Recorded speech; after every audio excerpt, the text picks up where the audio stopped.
Shalom, shalom, mon cher bien-aimé dans le Seigneur, peuple de son Excellence et Sa Majesté, Jésus-Christ, daigne qu'il vous soit entièrement favorable. Moi, c'est votre frère bien-aimé Marcel Mbayo. Je viens pour faire la continuité de notre partage sur la puissance des dieux et comment l'entretenir. Parce que c'est très important, bien-aimé, dans nos jours, les gens n'aiment plus connaître ces choses, étant donné que ce sont des choses qui font partie de notre vie, notre héritage chrétien. Il faut s'en soucier beaucoup, se faire beaucoup d'inquiétudes, que lorsque vous sentez que vous n'avez plus de puissance, et lorsque vous sentez que vous n'avez plus de capacité à vaincre l'ennemi, surtout sur le plan des péchés, aussi sur le plan d'échecs dans la vie comme ça, il faut s'inquiéter énormément, bien-aimé dans le Seigneur. Très bien. La fois passée, nous avions parlé de beaucoup de choses, mais il faut d'abord savoir que pour avoir la puissance du Saint-Esprit au préalable, nous avions dit il faut avoir le Saint-Esprit. C'est ce Saint-Esprit-là qui te permettra, n'est-ce pas, d'aimer les choses de Dieu. Quelles sont ces choses de Dieu? C'est la parole, la vie des prières, la vie des jeûnes, la vie d'aimer le frère, d'aimer Dieu. Parce que dans Romains chapitre 5, le verset 5, il est écrit que « Or, l'espérance ne trompe pas ».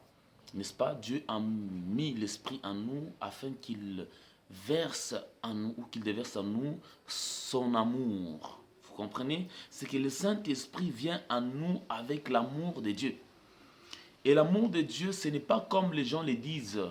Parce qu'il y a beaucoup de gens qui aiment parler de l'amour de Dieu comme une chanson, mais ça ne se limite pas à cela. Ni non plus, ça ne s'arrête pas seulement à la verbalité, à la verbalisation. Non, l'amour de Dieu va très loin que cela. C'est ainsi que lorsque vous prendrez Jean chapitre 14, Jean chapitre 14, verset 15e, la Bible dit, c'est Jésus qui définit maintenant l'amour. Il dira, si vous m'aimez, gardez mes commandements. Ça, c'est très particulier et très important. C'est que aimer le Seigneur, avoir l'amour du Seigneur, nous le verrons que lorsque tu gardes, ou c'est dans ta manière de garder la parole de Dieu. Je vais prendre une autre écriture. Je suis dans Deutéronome chapitre 17, versets 19 et 18 à 19. Il s'agit d'une loi que Dieu avait donnée à Israël lorsque ces derniers désiraient avoir un roi au-dessus d'eux. Dieu avait dit que ces rois ne devaient pas avoir certaines choses. Mais ce qu'ils devaient avoir, ça devait être. Ils devaient copier, n'est-ce pas, une copie de la loi auprès des sacrificateurs et des lévites. Ils devaient copier là afin qu'ils la lisent couramment, tous les jours. C'est-à-dire, ils ne devaient pas aller à côté de ce qui était écrit dans la loi. Vous voyez, c'est ça un bon roi. Une parenthèse, dans la Bible, il y a eu deux rois, très jeunes.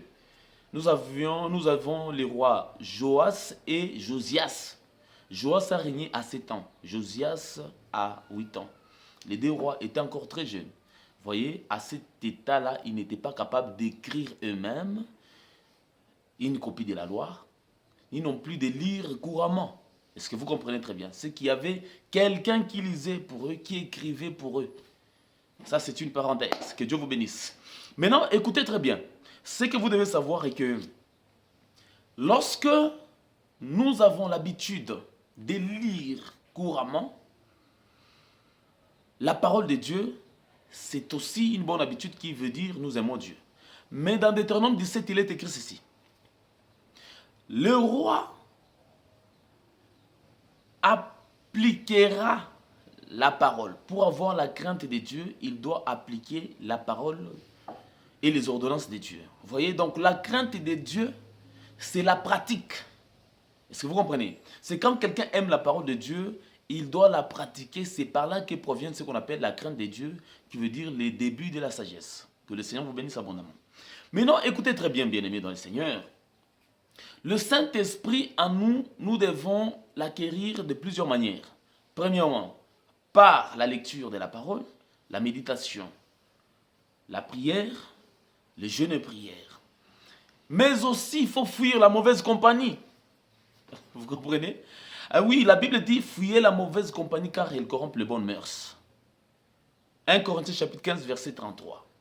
La mauvaise compagnie corrompt les bonnes mœurs. Alors Paul dit à Timothée, dans le livre de 1 Timothée chapitre 4, chapitre 2 Timothée chapitre 2 plutôt, je pense à partir du verset 22, il dit à Timothée ce qui suit. Il lui dira que, je lis seulement cette écriture et j'ai fini. Fuis les passions de la jeunesse et recherche la justice, la foi, l'amour, la paix avec ceux qui invoquent le Seigneur d'un cœur pur. Voyez, Paul a exhorté Timothée d'être attaché aux gens qui invoquent le Seigneur d'un cœur pur. Bien aimé dans le Seigneur.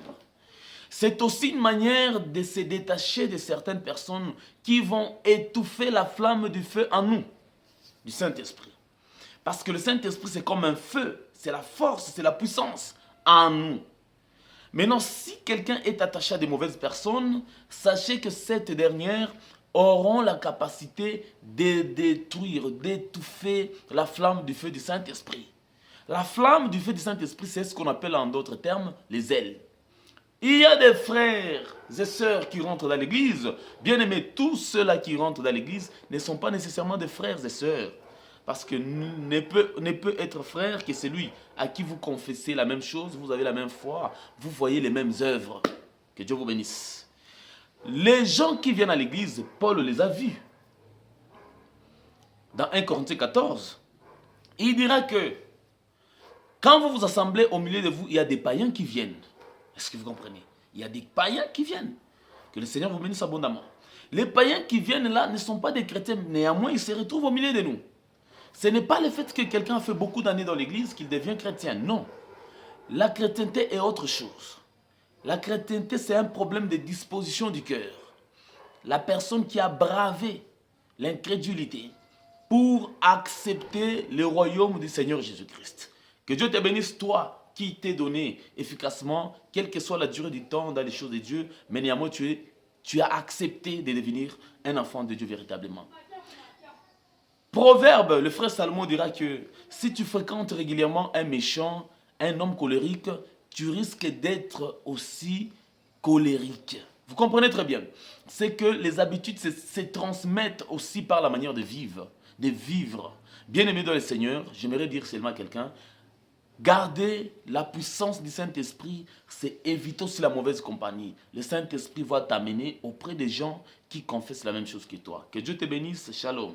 Nous sommes ensemble par l'infinie nature du Seigneur Jésus-Christ.